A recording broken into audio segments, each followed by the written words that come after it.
आखिर ये कौन है सैम पित्रोदा जो हर समय कांग्रेस को संकट में डाल देते हैं। ये इस तरह के बयान दे देते हैं जिससे कांग्रेस संकट में पड़ जाती है। और ये राजीव गांधी मनमोहन सिंह के सलाहकार रहे हैं, टेलीकॉम एक्सपर्ट हैं और राहुल गांधी के भी काफी करीबी माने जाते हैं। कहते हैं कि राहुल गांधी इनसे भी सलाह भी लेते रहते हैं। इन्हें आप लोग अपनी स्क्रीन पर भी देख रहे होंगे, सैम पित्रोदा को। देखिए, राजीव गांधी के साथ भी आप लोग देख रहे होंगे। पित्रोदा वो नाम है जो अक्सर ही अपने बयानों से कांग्रेस पार्टी के लिए मुसीबत खड़ी कर देते हैं। और देखिए, कांग्रेस की बात करें तो एक पुराना राजनीतिक दल है। 28 दिसंबर 1885 में इसकी स्थापना हुई थी। पहले अध्यक्ष इसके डब्ल्यू.सी. बनर्जी यानी कि वेमेश चंद्र बनर्जी थे और इसके संस्थापक ए.ओ. ह्यूम थे। तो पित्रोदा ने इस बार इनहेरिटेंस टैक्स यानी कि विरासत टैक्स की वकालत कर सियासी हलचल बढ़ा दिया है। और उन्होंने विरासत टैक्स के बारे में बात करते हुए इसे बेहद ही रोचक कानून बताया। पित्रोदा के बयान के बाद बीजेपी कांग्रेस पर हमलावर हो गई। पार्टी का कहना है कि अगर कांग्रेस टैक्स सिस्टम को लाती है तो ये व्यापारियों के लिए ठीक नहीं होगा। और विरासत टैक्स को समझाते हुए सैम पित्रोदा ने कहा कि अमेरिका में अगर किसी के पास $100 मिलियन की संपत्ति है तो वह मर जाता है जब तो ऐसी स्थिति में 45% संपत्ति उसके बच्चों को मिलती है, जबकि 55% जनता के लिए सरकार के पास चली जाती है। उन्होंने आगे कहा कि भारत में ऐसा कोई कानून नहीं है, यहाँ किसी के मरने पर उसकी पूरी संपत्ति बच्चों को मिल जाती है। ऐसे में ये आप देखेंगे कि काफी चर्चा हो रही है इसकी विरासत टैक्स की। और कई देशों में विरासत टैक्स है। जैसे मान लीजिए कि आपने 100 रुपए कमाए या मैंने 100 रुपए कमाए और मेरी डेथ होती है। अब क्योंकि डेथ तो एक दिन होना ही है सबकी, तो आप देखिए 55 जो रुपए होंगे उसमें से वो सरकार के पास चले जाएंगे, 45 रुपए हमारे बच्चों को मिलेंगे, परिवार को मिलेंगे।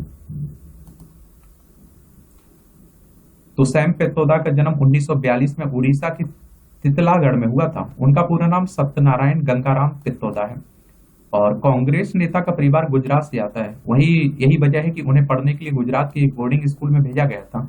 यहाँ से पढ़ाई करने के बाद उन्होंने वडोदरा की महाराजा सयाजीराव यूनिवर्सिटी से फिजिक्स और इलेक्ट्रॉनिक्स में ग्रेजुएशन किया और परिवार ने उन्हें आगे की पढ़ाई के लिए 60 के दशक में अमेरिका भेज दिया, जहां से उन्होंने मास्टर्स किया।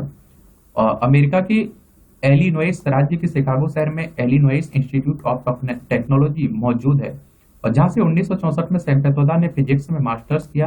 पित्रोदा को गांधी परिवार के करीबी लोगों में से एक माना जाता है। वर्तमान में वह इंडियन ओवरसीज कांग्रेस के अध्यक्ष हैं। पित्रोदा की वेबसाइट पर मौजूद जानकारी के मुताबिक वह शिकागो में अपनी पत्नी के साथ रहते हैं। कांग्रेस नेता अपने बयानों की वजह से हमेशा ही सुर्खियों में रहे हैं। भाजपा भारत आने पर छोड़ी अमेरिकी नागरिकता। सैम पित्रोदा ने अमेरिका की पढ़ाई पूरी करने के बाद 1965 में टेलीकॉम इंडस्ट्री के हाथ आजमाया और अपने पहले पेटेंट के तौर पर 1975 में उन्होंने इलेक्ट्रॉनिक डायरी का आविष्कार किया। गांधीवादी विचारधारा को मानने वाले परिवार से आने वाली पित्रोदा की कांग्रेस से भी काफी नजदीकियां रही है। अमेरिका में रहने के दौरान पित्रोदा को वहां की नागरिकता भी मिल गई।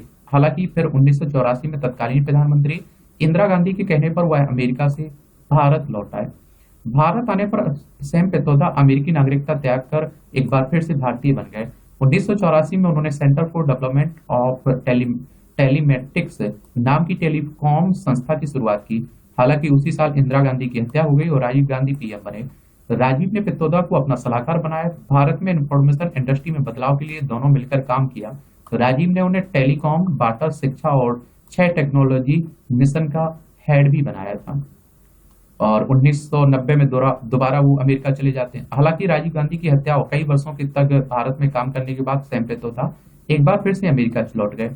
1990 में वह फिर से अमेरिका चले गए। उन्होंने एक बार फिर से शिकागो से अपने काम की शुरुआत की और कई कंपनियों को लॉन्च किया। 1995 में सैम पित्रोदा को International Telecommunication Union World Tel Initiative का पहला चेयरमैन बनाया गया। हालांकि लगभग 1.5 दशक बाद फिर से उनकी वापसी भारत हुई। यूपीए सरकार में मनमोहन सिंह सरकार में सलाहकार भी रहे हैं। दरअसल 2004 के चुनाव में मिली जीत के बाद कांग्रेस की अगुवाई में यूपीए की सरकार का गठन किया गया। मनमोहन सिंह को प्रधानमंत्री बनाया गया। तत्कालीन पीएम मनमोहन ने सैम पित्रोदा को फिर से भारत आने का न्योता दिया। इस तरह उनकी वतन वापसी हुई। भारत आने पर मनमोहन सिंह ने उन्हें नेशनल नॉलेज कमीशन का अध्यक्ष बनाया। वह इस पद पर 2005 से 2009 तक बने रहे। वहीं 2000 जब 2009 में यूपीए सरकार फिर से वापसी हुई, तो इस बार सैम पेत्रोदा को प्रधानमंत्री मनमोहन सिंह का सलाहकार बनाया गया। इस तरह उन्हें कैबिनेट मंत्री का दर्जा भी मिल गया।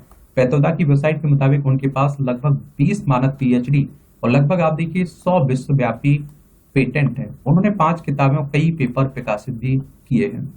और देखिए इस तरह की टैक्स की बात होती रहती है, कई दुनिया के देशों में है जो विकसित देश हैं, लेकिन भारत में आप सभी जानते हैं कि राजनीति बड़ी खतरनाक है।